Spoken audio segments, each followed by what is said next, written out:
Olá pessoal, chegou aí o momento do nosso encontro, da nossa reflexão desta semana. Chamando nova essa aliança, ele tornou antiquada a primeira, e o que se torna antiquado e envelhecido está a ponto de desaparecer. Hebreus capítulo 8, versículo 13. O autor de Hebreus defende que a nova aliança que Deus estabeleceu conosco por meio de Jesus Cristo é a que vale para nós hoje. Ele começa sua carta afirmando: há muito tempo, Deus falou muitas vezes, de várias maneiras, aos nossos antepassados por meio dos profetas. Mas nesses últimos dias falou-nos por meio do Filho, a quem constituiu o herdeiro de todas as coisas e por meio de quem fez o universo. Isso não significa que não tenha valor o que Moisés e os outros profetas falaram no passado. Pelo contrário, Deus, por meio deles, revelou a sua vontade. Mas hoje, Deus nos fala por meio de Jesus. O autor de Hebreus ele afirma que o ministério de Jesus, que Jesus recebeu, é superior ao deles. Assim como também a aliança da qual ele é mediador é superior e diferente à antiga. No capítulo 7, versículos 18 e 19, ele diz: a ordenança anterior é revogada, porque era fraca e inútil, sendo introduzida uma herança superior pela qual nos aproximamos de Deus. E no capítulo 10, versículo 9, ele acrescenta dizendo que ele, Jesus, cancela o primeiro para estabelecer o segundo. Ou seja, Jesus ele substitui os antigos sacrifícios através do seu próprio sacrifício na cruz em nosso favor, que foi feito uma vez por todas para a remissão, para o perdão dos nossos pecados.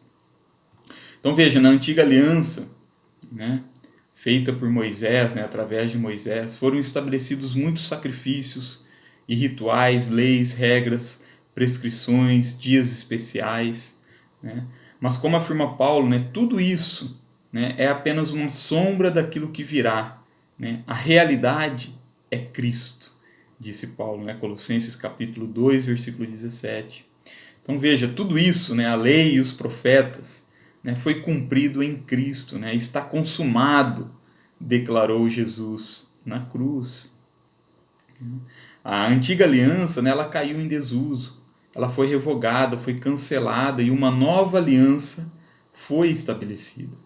E esta nova aliança vem com ela, juntamente com essa nova aliança, vem com ela novas ordenanças e novas prescrições.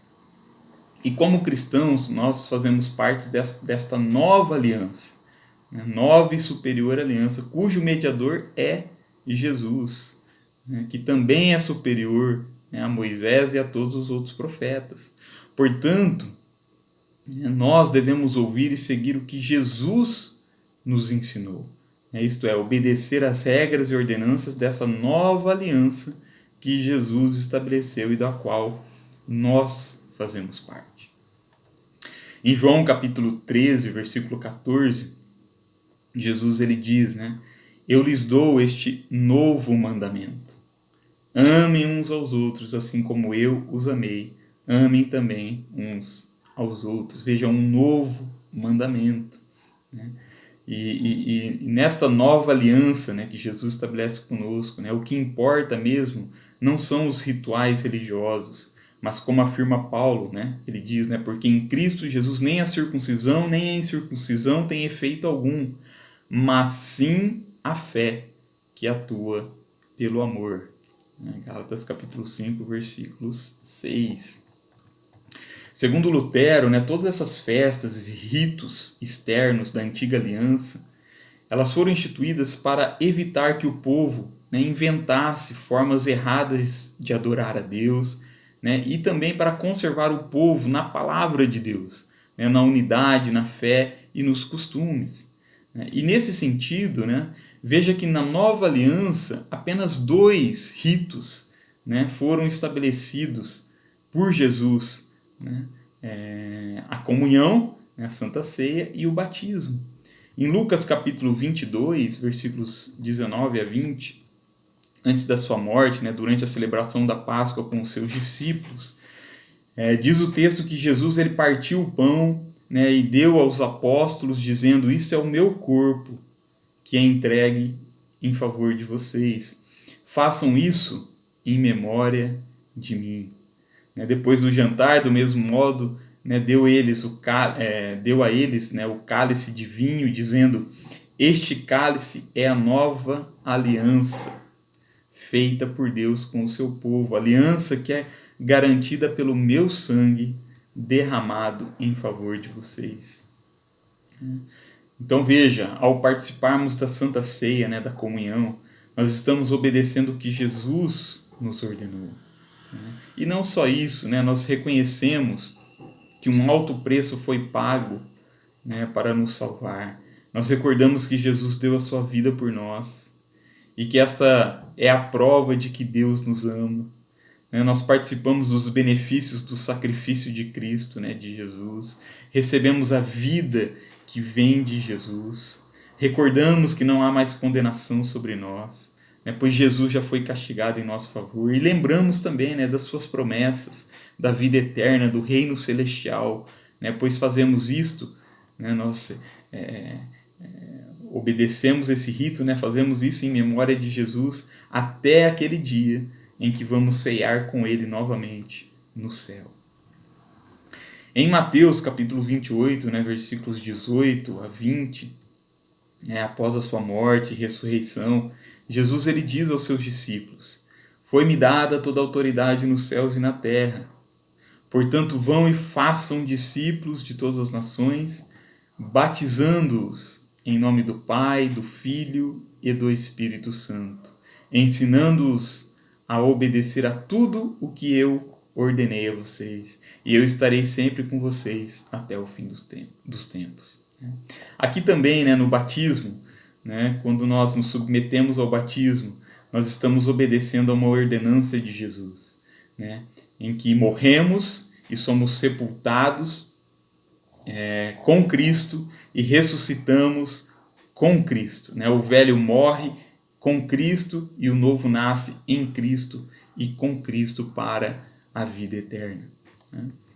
Então veja, todos estes ritos, da nova aliança, eles são importantes, não apenas como uma experiência emocional, mas espiritual, porque eles nos ajudam a manter e a fortalecer a nossa fé, e a nossa esperança em Jesus, a nossa esperança em Cristo. E por fim, gostaria de ler um comentário de Lutero sobre este tema. Ele diz assim: todas essas festas e ritos externos instituídos na antiga aliança para o culto a Deus e quaisquer outras que tenham existido, nós as celebramos por uma alegoria do Espírito em uma só festa. Pois para nós diariamente é Páscoa, quando comemos e imolamos Cristo, Cordeiro de Deus, isto é, como Paulo explica em 1 Coríntios, proclamamos e cremos que foi imolado por nós. Assim, diariamente temos Pentecostes, quando recebemos a nova lei, o Espírito, em nosso coração por meio do ministério da palavra. E diariamente celebramos a festa dos tabernáculos, quando ensinamos e experimentamos que somos peregrinos deste mundo e moramos nos tabernáculos de nosso corpo, que duram um breve tempo, sabendo que a nossa politeuma, isto é, a nossa cidadania, ou morada e habitação, está nos céus, onde estamos e vivemos pela fé. E aqui morremos diariamente, diante do Senhor, nos ázimos da sinceridade e da verdade, ou seja, nos alimentando, o nosso alimento, no alimento do puro Evangelho, e na vida do Espírito, sem tradições e defeitos humanos, e oferecemos nossas primícias de louvor e ações de graça. Que Deus te abençoe com graça e paz, em nome de Jesus. Amém.